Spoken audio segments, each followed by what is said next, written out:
Sim. A distorção do conceito de propriedade privada é um prejuízo intelectual muito grande. Não é? Por quê? Porque faz com que a pessoa perca estudantes e professores. Perca a possibilidade de entender essências do pensamento, da filosofia moderna e que chega até os nossos dias. Não é uma questão de... Aqui, nesse momento, não estou aqui fazendo um julgamento moral. É uma questão de conhecer ou não conhecer. Né? O debate moderno, a modernidade, toda a modernidade, ela está extremamente fundamentada num diálogo entre a teologia e a filosofia. Então, a filosofia moderna, ela vai tentar responder questões teológicas pela dimensão racional. Vai tentar trazer respostas, inclusive, para desafios teológicos pela via racional.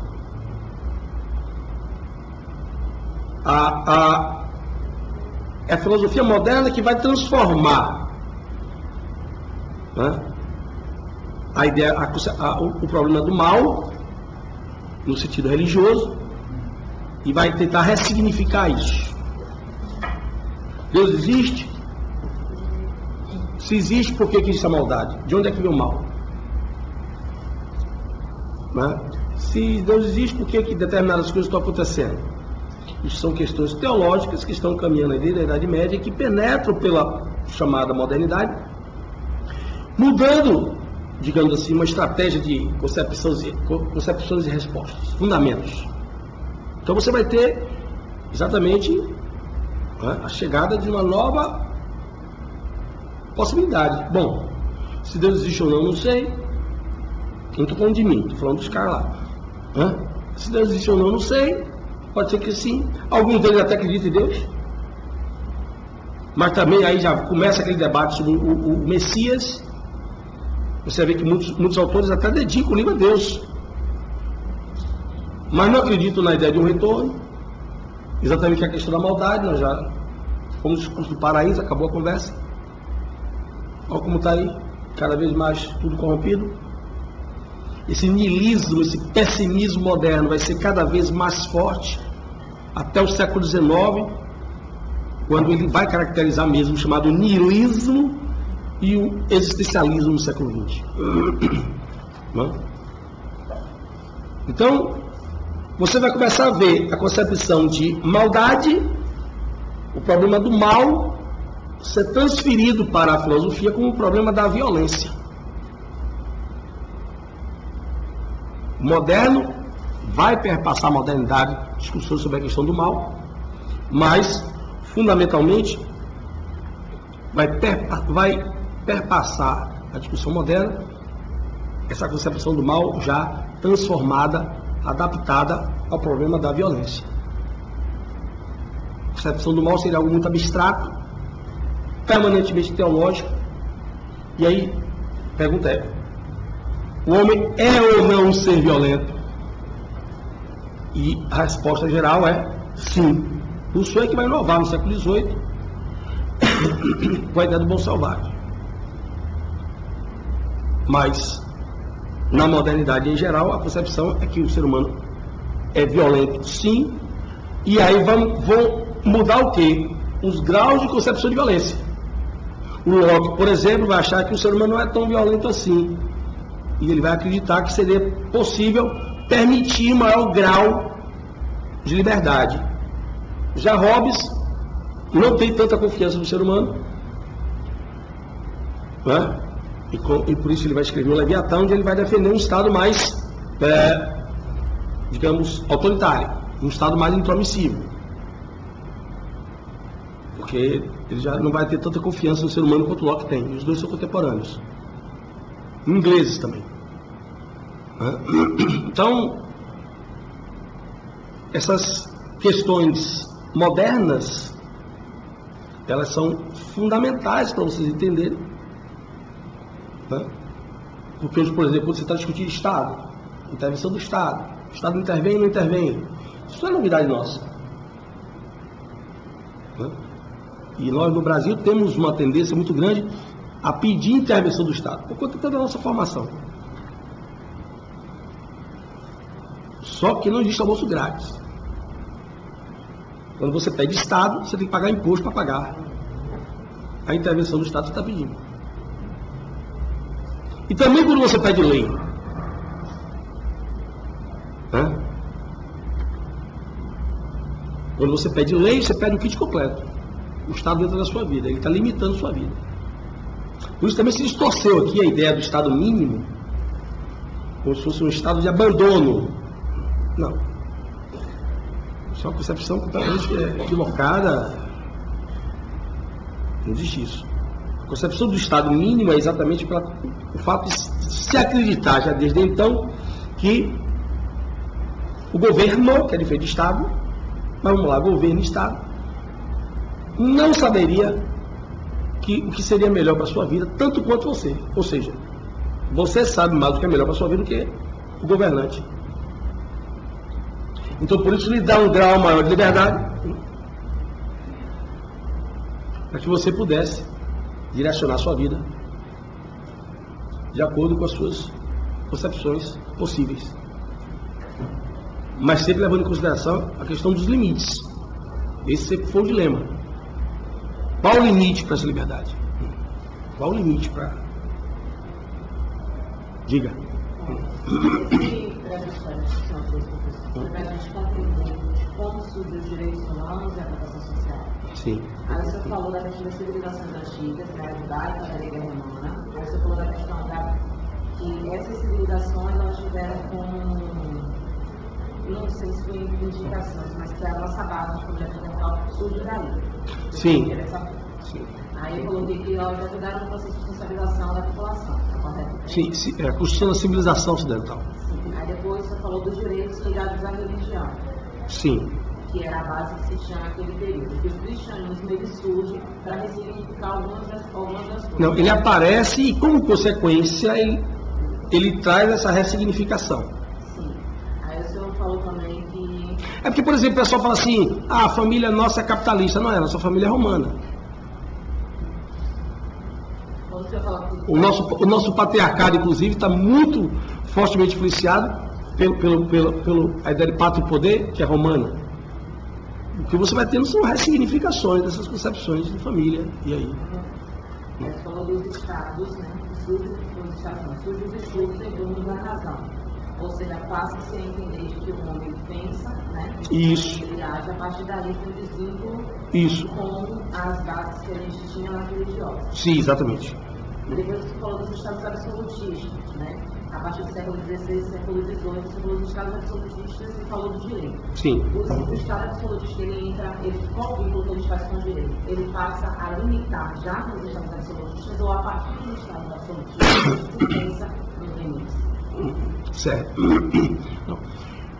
A formação dos estados absolutistas é algo extremamente importante, porque é um momento que estamos vivendo aí na Europa, a sociedade ocidental é de origem, formação, concepção cultural europeia. Né? Então o que acontece? Você está tendo ali uma unificação de diversos principados, reinados. A Europa não era essa coisinha fofinha que é hoje.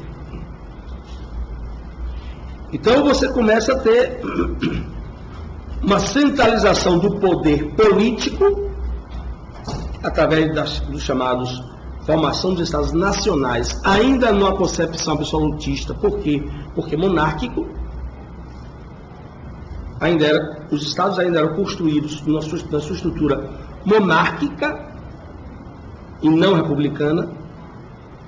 E você está tendo também não só essa concentração do poder político de vários príncipes e reis num só, como também a centralização do poder jurídico. Então, cada reinado, cada principado, com as suas leizinhas, com as suas concepções morais, isso vai sendo trazido para uma construção mais ampla. Isso causa problema. Por isso que não é só a influência dos viajantes em outros espaços geográficos que vão influenciar a teoria do contrato. A ideia de liberdade, os limites da liberdade. Mas também as próprias experiências na Europa. Você está tendo muita briga, você está tendo muitas brigas étnicas, brigas religiosas. Muito sangue vai ser derramado até que a Europa tivesse uma composição mais ou menos estável no século XIX. Então, veja, no decorrer desse processo de formação do Estado, automaticamente, paralelamente, o pessoal vai estar discutindo as novas concepções de direito. E dentro dessa construção teórica, jurídica, filosófica, jurídica, é que aparece essa discussão entre a liberdade e os limites para essa liberdade. Não é uma coisa que aparece assim, em toque de mágica. É uma coisa que vai levar 200, 300 anos, pessoal. Exatamente, isso. Tem um conceito de propriedade privada, nesse setor geológico. Aí você falou dos direitos humanos, aí você como limita a atuação do Estado e é uma forma de manutenção da vida. Seria isso mesmo? Sim. E proteção social ela seria como uma espécie de instrumento ou um mecanismo utilizado para assegurar os direitos. Certo. E aí o senhor falou da questão da propriedade privada, que o conceito de propriedade privada ela não se fundamenta na questão dos bens materiais. Vou dizer assim, porque o principal fundamento da sociedade privada não está nos bens materiais, e sim na sua liberdade. Né? Aí vou ter que dar, ser dono do próprio corpo, está livre para ele. Eu posso fazer aqui. Exatamente. Então, e aí para a gente esclarecer logo um detalhe, né? Até mais atual. Qual é a diferença entre direitos fundamentais e direitos humanos no dia de hoje, que você falou da Seguridade Social? Qual a diferença entre os direitos fundamentais e os direitos humanos no dia de hoje? Porque vocês ouvem muito falar isso, né? Direitos fundamentais, direitos humanos e tal. Em rápida síntese, os direitos fundamentais são aqueles que devem estar orientando todo e qualquer ordenamento jurídico e que, de fato, tem uma relação com os direitos humanos. Mas os direitos fundamentais, eles estão mais presos, estão mais contextualizados ao ordenamento jurídico de cada país. São direitos mais ligados, digamos assim, ao âmbito interno a cada país. Porém, sem dúvida, são direitos que estão ligados à preservação da dignidade da pessoa humana. Então, nesse sentido, eles têm relação com os direitos humanos. A diferença, qual seria mais marcante? É que os direitos humanos têm um caráter universal. E os direitos fundamentais estão ligados a uma dimensão mais nacional. Ordenamento jurídico. São conceitos, são direitos, são institutos mais específicos. E aí eu já quero falar um pouco, para a gente avançar, da concepção de dignidade. Posso continuar? Alguém quer colocar mais alguma questão? Só essa questão dos direitos fundamentais seria... Direitos fundamentais, você falou que é um âmbito mais interno, né? De cada claro, sim. Seria certo a gente dizer que os direitos fundamentais eles acabam sendo mais materializados, portados do âmbito jurídico? Sim. E os direitos humanos, que têm caráter universal, ele abrange... São normas mais gerais. E aí, por isso, eu quero me remeter aqui à questão do conceito de dignidade. Universal, ele é mais abrangente, né? Ele é... Sim, os direitos humanos, eles são mais abrangentes. Mais abrangente, isso. E os fundamentais... Ele está mais vinculado à ideia nacional. A ideia de um determinado... Né? Isso, de determinado ordenamento jurídico. Certo? Mas tem vínculo entre os dois. E o vínculo entre os dois, nós podemos aí, em rápida síntese, colocar a questão da dignidade. Todos os dois, em dimensões diferentes, falam uma mesma linguagem quando estão voltados para preservar a dignidade da pessoa humana. Isso é uma muito interessante, a dignidade da pessoa humana, porque as pessoas ainda não a penitenciaram. E até agora que eu entendi melhor, né, essa situação, do que se requer a dignidade da pessoa humana. Sim. E os direitos humanos mesmo dita como humano. É importante até para exatamente a gente começar já a entender os dias atuais Dignidade da pessoa humana.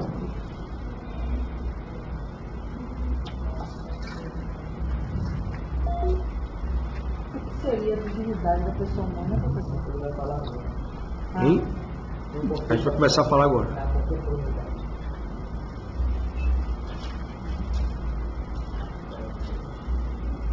Interessante.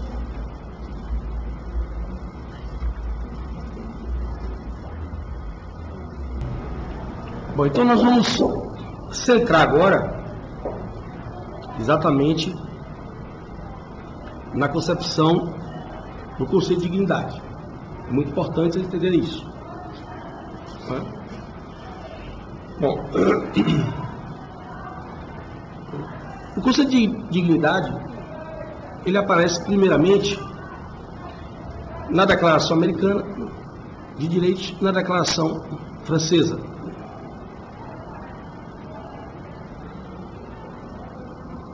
Que vão se tornar, respectivamente, documentos referenciais, inclusive na construção das novas constituições ocidentais, inclusive a própria Constituição americana e a própria Constituição francesa.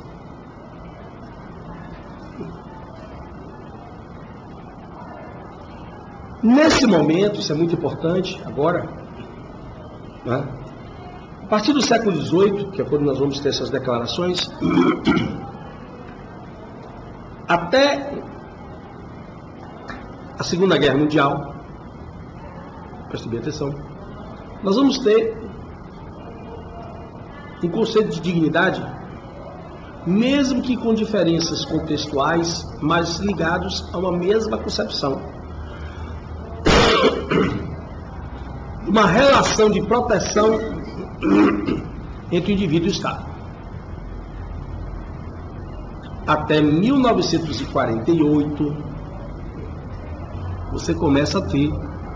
você vai ter marcadamente a ideia de que os direitos, ora chamados direitos do homem, já vimos ora chamado direito natural, às vezes chamado justnaturalismo, às vezes chamado direito do homem, às vezes chamado de direitos humanos, como inclusive leva o nome da Declaração de 48. Até aí, nós vamos ter marcadamente a concepção de dignidade ligada à ideia, a um raciocínio de que esses direitos deveriam preservar a dignidade com relação à ação do Estado. Ainda era um conceito muito amplo, uma concepção muito ampla, mas ainda assim tinha um significado mais ou menos razoável, na medida em que se pensava o Estado como uma instituição que deveria ser protetiva do ser humano, e não uma instituição violadora, agressora. Porém, sabendo-se que nem tudo são flores, nem nós, nem o Estado. Então, como eu disse, esclarecer essas regras, essas normas, elas vão mudando, elas vão aparecendo para regular essas relações, mesmo que abstratas. É evidente que essas normas estão ligadas, digamos, a uma concepção de quê? De maltrato, de vilipêndio, de humilhação, né? de degradação da pessoa humana. Então, a proibição do Estado e dos seus representantes, quando a gente fala Estado, aí pensa dos seus representantes, desde um agente público, um servidor público, até o próprio governo, o governante. Né? Então, até a Segunda Guerra Mundial. Na Segunda Guerra Mundial, essa concepção de dignidade se fortalece, graças exatamente, né, em função relacionada exatamente ao que aconteceu da tragédia da guerra. Inclusive, o forte apelação dos campos de concentração. Então, toda essa tragédia da guerra, ela vai marcar realmente a necessidade da preservação da dignidade. A tragédia da Segunda Guerra, que foi uma guerra que alcançou de fato proporções muito amplas em termos geográficos, no sistema até mundial. Né? Então, é necessário manter o limite do Estado. Olha o que o Estado pode fazer, olha o que os governantes podem fazer com as pessoas, se não existem regras severas, instituições que possam regulamentar isso e botar os limites, inclusive agora, não só para as pessoas, mas também para os Estados. Nesse sentido, a Declaração de 48, ela é um documento, a Declaração de Direitos Universal de 48, ela é um documento ímpar. Porque ela marca uma trajetória teórica, que eu comecei aqui nas minhas reflexões com você, ela marca um processo histórico de pelo menos aí os 300 ou 400 anos. Né? Então, em 48, né, já um órgão recém-criado, a Organização das Nações Unidas, que antes você tinha a Liga das Nações, que vai ser substituída pela Organização das Nações Unidas, mais conhecidas como a ONU. Isso é bom que se diga também que, para quem acha que o governo mundial é coisa de ilusionista, não é. O governo mundial já é uma teoria criada, discutida muito no próprio pensamento moderno também. Vários autores modernos estão falando num governo mundial, num governo das gentes, num governo dos povos. Na necessidade de colocar limites, do mesmo jeito que se pensou em limites entre as pessoas, também passou-se a pensar nos limites entre os estados. Certo?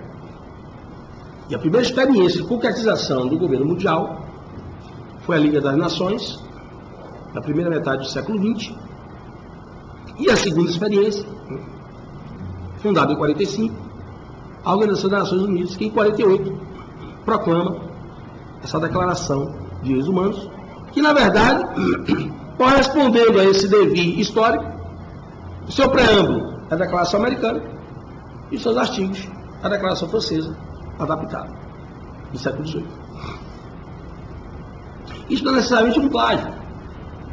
Pode parecer, né?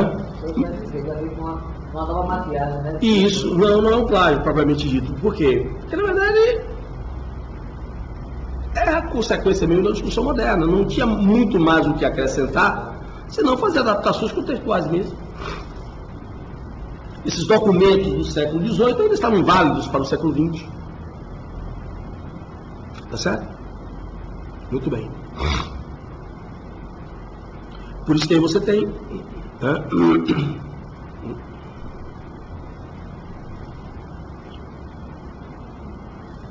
material tem... Eu vou passar para vocês por e-mail. Hã? E-mail da turma? Da turma.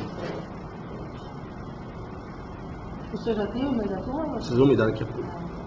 Hã?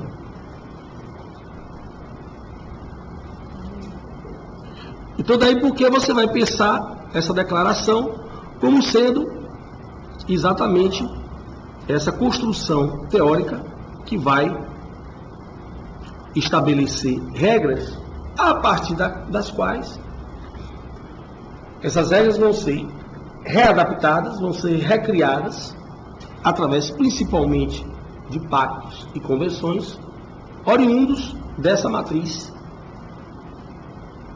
da chamada Declaração de Direitos Humanos. Antes da gente prosseguir, eu quero só fazer algumas observações e principalmente para que vocês tenham notícia, saibam, essa ideia dos direitos humanos,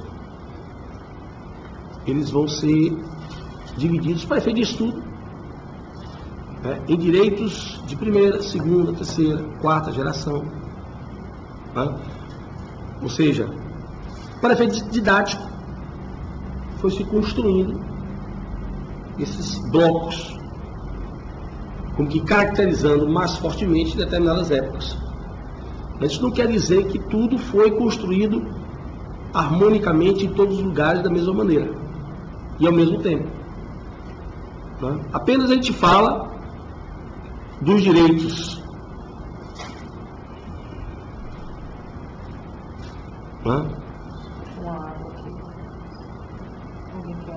dos direitos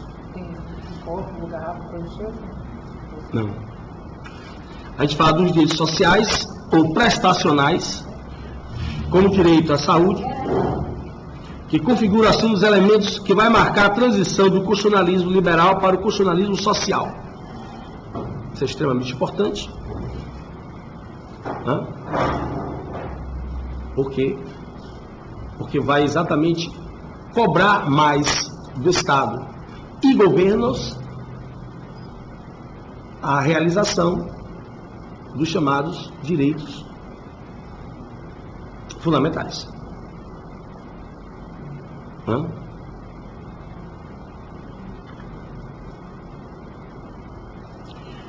Os direitos de segunda geração, que seriam os direitos de trabalho, saúde, educação, dentre outros, cujo sujeito passivo é o Estado, que deve realizar essas prestações. Então, há uma relação entre o tipo de liberdade.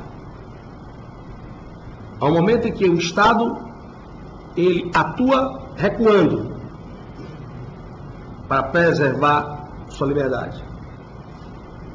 Há outras situações em que o Estado atua penetrando, atuando sobre você nas suas prestações, digamos, de serviço. Daí porque a importância, como nós temos hoje, como você estava falando, nosso problema no sistema prisional, nosso problema nos hospitais públicos, isso não é uma questão de calamidade contextual. Isso é literalmente um atraso. Isso demonstra o nosso atraso, eu diria até civilizatório. A gente aqui no Brasil, inclusive, eu falo muito com o pessoal, eu dou aula com o pessoal de direito, e como falo aqui para vocês também, a gente fala muito que aqui no Brasil não pode construir presídio, né?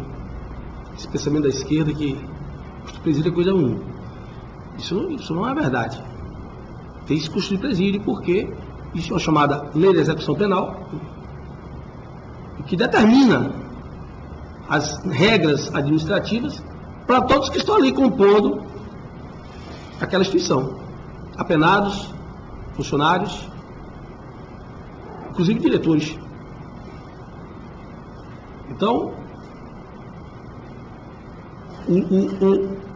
o excesso populacional, digamos. É consequência desse discurso, não construir presídio. Tem que construir presídio, porque, como eu disse sempre, as pessoas que estão aguardando sentença, aguardando julgamento ou cumprindo sentença, têm o direito e o Estado por obrigação de fazê-las cumprir na forma da lei. Então eu sempre chamo a atenção para o pessoal que muito humanitário, que esse seu discurso de não construir presídio, na verdade ele é anti-humanista. E é legado também, quando eles colocam, quando é colocado isso, eles alegam que é legado que quando é escrita, né? Coloca essa situação, eles alegam que não, a ideia de que o direito é uma coisa, ou melhor, o sistema prisional é uma coisa ruim. Claro que é uma coisa ruim, no sentido de perda da liberdade. Mas existe uma realidade aí fora. E essa realidade aí fora ela não pode ser desconsiderada por conta de ideologias políticas partidárias. A população carcerária está crescendo, isso aí é uma outra discussão. Mas quem está lá dentro, o Estado tem a obrigação de atuar na forma da lei. Por isso que é preciso, eu sempre digo a você para ter cuidado mais com o que você defende, porque você pode estar levantando uma bandeira que o efeito é contrário ao que você está precisando. Por mais boa fé que você tenha. Entende? A partir das dificuldades constantes, correlatas, né, e diuturnas na luta dos direitos sociais, o reconhecimento da eficácia dos direitos civis, políticos, de primeira geração, dos direitos econômicos, sociais e culturais, de segunda geração, dos valores que estão os tratados. O que mais importa aqui é como que esses direitos eles começam a mudar de concepção.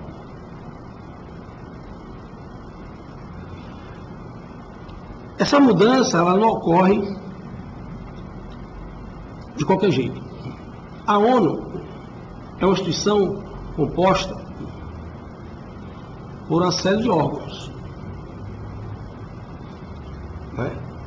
E a Comissão de Estudos Sociais e Econômicos da ONU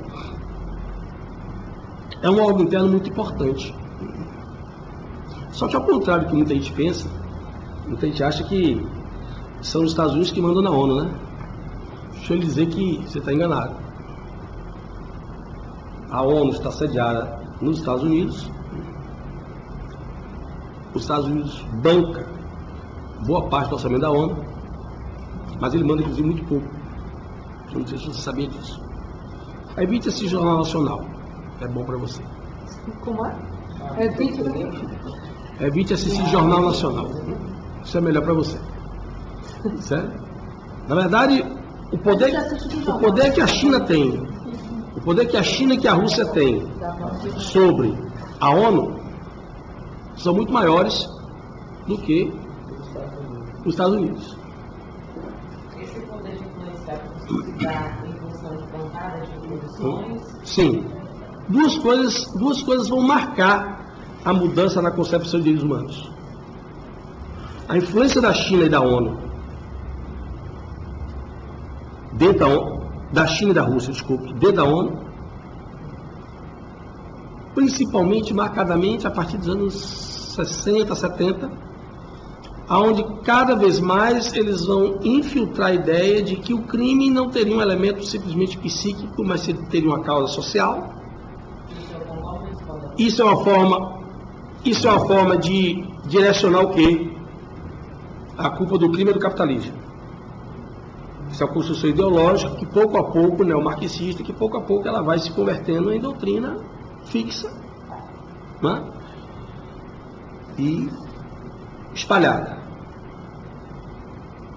E pouco a pouco também vai aparecendo a ideia de desvincular os direitos humanos de suas raízes os direitos naturais. Por quê? Porque cada vez mais direitos ligados à questão sexual, depois chamada de gênero, vão ingressar no bloco, no conjunto dos chamados direitos humanos. Então daí porque a necessidade de desvincular a ideia do direito ao direito de natureza, porque exatamente para poder exatamente agregar os chamados direitos da ordem sexual e de gênero ao conjunto dos chamados direitos humanos.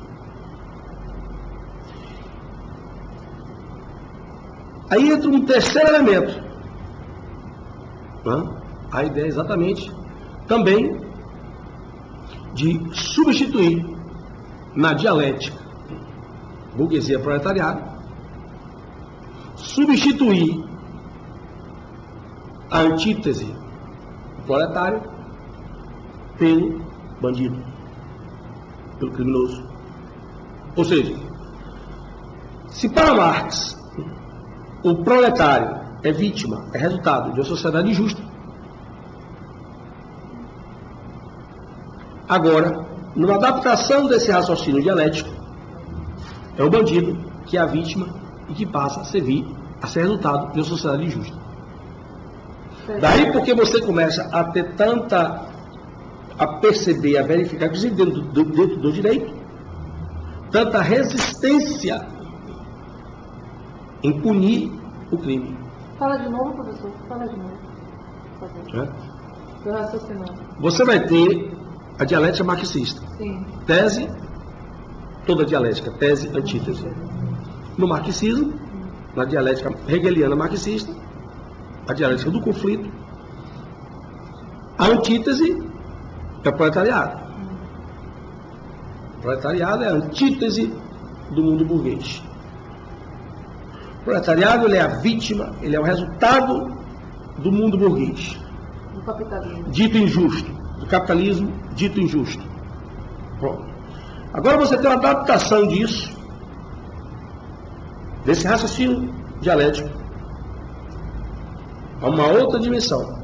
Se antes o proletário é que era a vítima da sociedade, agora que ocupa esse lugar de antítese é o bandido.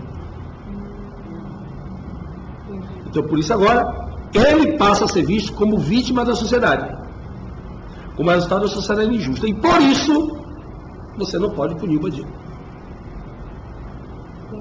Daí porque as pessoas percebem, falam muito, mas agora vocês começam a entender por quê. Quando as pessoas falam, direitos humanos é para proteger bandido, não só, mas também. Como é a palavra? Como é que fala? Vocês não falam hoje, direitos humanos é para proteger bandido, né? O pessoal de direitos humanos só faz para proteger bandido, vocês não falam isso? Todo mundo fala isso. A gente ouve muito isso também. Todo mundo fala isso. Isso é na mídia, isso é... Exato. Essa percepção das pessoas está correta. As pessoas não sabem por que eu estou explicando. Como é que vai se dar essa mudança? O fundamento disso aí, né? As pessoas não estão enganadas quando percebem isso. Existe toda uma construção teórica, ou até melhor, uma readaptação teórica que vai fundamentar essa nova concepção de direitos humanos. Então você tem a mudança da concepção de que o crime tem origem socioeconômica, você passa a ter a concepção de que mais ampla de direitos humanos, trazendo a questão sexual e de gênero para a questão de direitos humanos, e nesse sentido é preciso desvincular agora direitos humanos da questão da natureza. Esse discurso que o professor caiu está embaixo, já que talvez o direito à natureza acabe indo para o lado mais perigoso? Não. É porque se você vincular o direito da natureza, de um direitos humanos à natureza, você tem que falar em sexo, não em gênero. Para você falar em gênero, você tem que desvincular a ideia de natureza. Porque o natural, digamos, é a coisa dos dois sexos. Isso. Entendeu? Então essa desvinculação é necessária para poder você trazer e encaixar os direitos ligados a gênero. Esse processo ele já está em andamento ou você está falando que é uma... Não, já está em andamento. Porque veja só, a gente consegue, nesse caso, entender que sexualidade é diferente da identidade de gênero. A sociedade ela vem realmente se modificando com novas formações familiares, com outros conceitos. Esse desvínculo vai gerar o que para a sociedade? Ninguém sabe. É isso que eu quero dizer, porque eu achei que talvez o desvínculo pudesse se dar pela questão religiosa. Não. Eu achei que fosse por esse lado. Mas, de fato, a sexualidade se difere da identidade de gênero. Mas já que existem tantos estudos em prova. Não, agora você está entendendo por quê. Porque a questão religiosa, como eu expliquei a vocês, está lá atrás. A questão religiosa, e aliás, por falar religião, eu sempre digo isso, essa religião tem um nome. Cristianismo. E a biologia, onde é que fica aí, professor? Não. Essa religião tem um nome, cristianismo. Não seria a grande escola que é católica? Não, no modo geral, cristianismo. Cristianismo. Essa religião, se afastar da religião, essa religião tem um nome, cristianismo. Porque, de fato, o cristianismo ele coloca certas normas morais. E sempre houve esse embate. Isso não é novidade. Não? O cristianismo tem uma concepção de pecado muito rígida. E não é todo mundo está a fim de seguir. Então, na medida que você vai, digamos, racionalizando esses direitos, né, tirando o seu aspecto divino, trazendo o seu aspecto racional, você já vai vendo nesse processo automaticamente, né, esse afastamento da religião cristã. O problema é que fica dentro do direito ainda, como eu falei, né, o cristianismo ele vai ressignificar. Então o problema é que fica ainda dentro do direito, enquanto ordenamento, mesmo o direito internacional, que vai aparecer aí com mais força, segunda metade do século XIX, ainda fica aí alguns valores morais que foram trazidos pelo cristianismo nessas suas readaptações. Entende? Então daí, porque para se admitir como direito, como você está colocando, essas novas concepções de arranjos familiares, né? Essas novas concepções de identidade de gênero, é preciso desvincular a ideia de direitos humanos antes vinculada à ideia de natureza. É preciso desvincular isso. A religião já passou. É preciso desvincular isso. Porque se eu tenho uma natureza, eu só tenho dois sexos. A partir do momento que eu desvinculo de natureza, eu posso agregar esse termo mais amplo, né? Gênero. Entendeu? Gênero é o termo mais amplo. Para a natureza. Não, porque para a natureza ela só vai dizer a questão da sexualidade. Sexo masculino ou sexo feminino. Identidade de gênero tem outras concepções. É o heterofobia, o bicórdia. E aí, para agregar essas identidades de gênero numa concepção natural, no caso, porque a concepção natural só cabe a dois. Entendi. Isso. Então tem que ter essa vinculação para poder entrar. Até hoje, Outro. Vai se ampliar também essa concepção de direitos humanos também para a questão ambiental. até hoje atrapalha. E eu só vou deixar aqui Breve. um comentário, um aviso, né? Porque nós já estamos terminando nosso tempo, mas vou deixar um aviso aqui para você de que também já está se trazendo uma discussão sobre direitos dos animais na concepção do ser. Vincular, inclusive, a ideia de direitos dos animais à concepção de direitos humanos. E isso já está se trazendo. Então você vai ampliando cada vez mais essa concepção. E como eu falei, daí porque, como eu falei, voltando à questão, para pontuar bem as principais características, daí porque também a questão do banditismo. Banditismo, quando a pessoa percebe, as pessoas falam, o direito humano não aparece para a família do policial. O direito humano só aparece para o bandido. Essa percepção não está errada. É isso aí mesmo. É isso aí mesmo, sem dúvida. A questão aqui Às vezes as pessoas não sabem, a maioria das pessoas não sabe por quê, e eu estou explicando a vocês. Vai ficar mesmo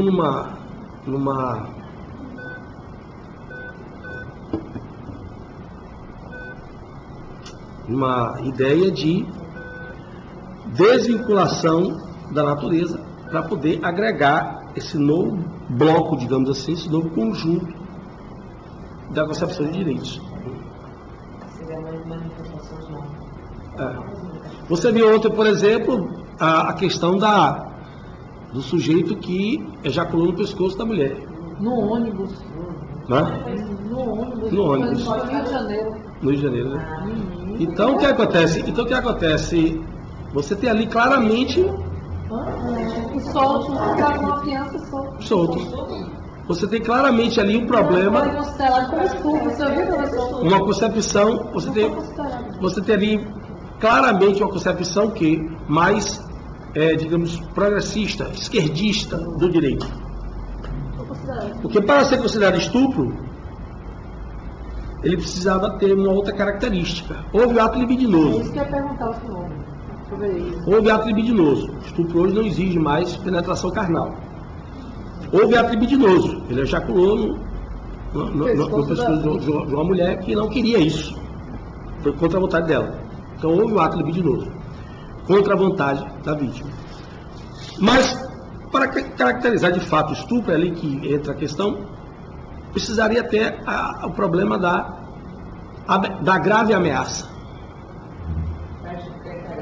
E nesse sentido é que foi usada uma concepção mais, digamos, progressista e esquerdista para que o indivíduo não fosse encarcerado, mesmo que provisoriamente. Mas assim, uma pergunta que eu vou fazer ao senhor, professor. Isso já aconteceu 15 vezes, o senhor sabe. Isso. Ele fez isso contra as mulheres. Isso aconteceu 15 vezes. Né? 15 vezes. Então, isso não aconteceu, isso não é estupro, professor? Isso vai gerar um problema.